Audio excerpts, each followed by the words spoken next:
Breaking news now. Ukraine makes advances on the front lines while Putin threatens to conduct nuclear tests. While heavy rain threatens to slow down Kiev's counteroffensive, Ukrainian forces made small gains over the weekend at multiple points along the front line. Ukrainian infantry were seen in geolocated images to have penetrated deep into Russian-occupied territory for this attack, approximately 300 meters north of Novoprokopivka and south of Robotyne. Since the end of August, when Robotyne was freed, this line has become the primary axis of the Ukrainian counteroffensive. On Sunday, the Ukrainian General Staff claimed, without providing evidence, that Ukrainian forces had achieved partial success in the area of Bakhmut.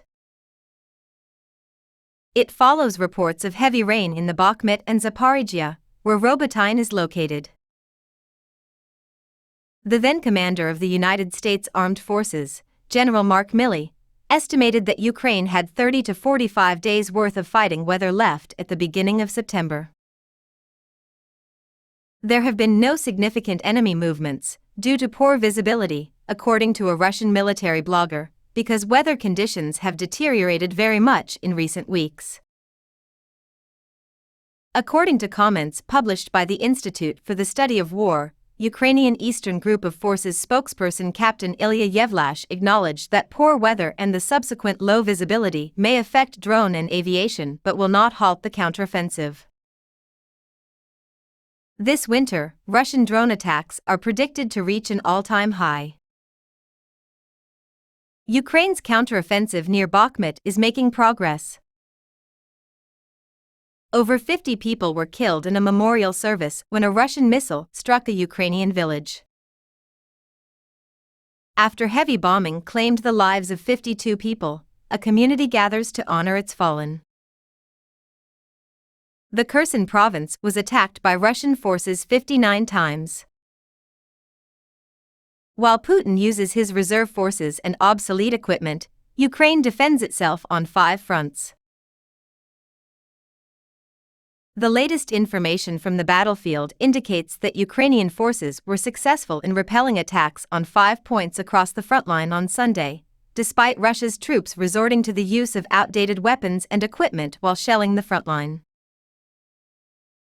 Russia's shelling of the southern Kherson region has killed at least 2 people and injured a dozen more. The General Staff of the Ukrainian Armed Forces reported that attacks were repelled in 5 locations along the eastern front's 1,000 kilometers, 600 miles length: Kupiansk, Bakhmut, Lyman, Avdiivka, and Marinka. According to the latest battlefield report, Ukraine was involved in 33 separate skirmishes today alone. The complete account is provided below. A senior Ukrainian official has stated that measures are being taken to curb Russia's drone manufacturing capabilities. Advisor to Ukrainian President Volodymyr Zelensky Andriy Yermak said that the United States has strengthened its sanctions against the military-industrial complex in an effort to curb future drone production. Russia's drones, like the Lancet, Zela, and Orlan, have been very useful in combat. Danish Prime Minister urges Western countries to avoid war fatigue in Ukraine. The Prime Minister of Denmark has urged the Western allies of Kiev not to get war fatigue over the situation in Ukraine. Today, in Copenhagen, Denmark, leaders of Ukraine's allies are gathering as part of a NATO Parliamentary Assembly to discuss, among other things, their continued support for Kiev. The Danish Prime Minister urged her international counterparts to support Ukraine to the bitter end in her opening remarks. She declared, "Courageous men and women of Ukraine are fighting on the front lines right now. They personify the struggle of good over evil.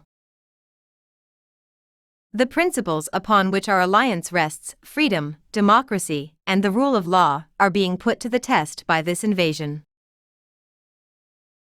To the very end, we must stand with Ukraine. While Ukraine keeps fighting without stopping, no one can say they're tired of the war. Let us resolve that our transatlantic community will not experience war weariness."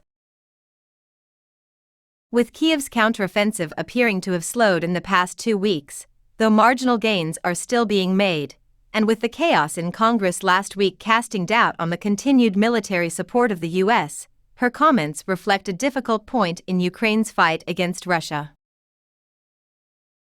President of Ukraine Volodymyr Zelensky will give a speech to the people gathered in Copenhagen later today.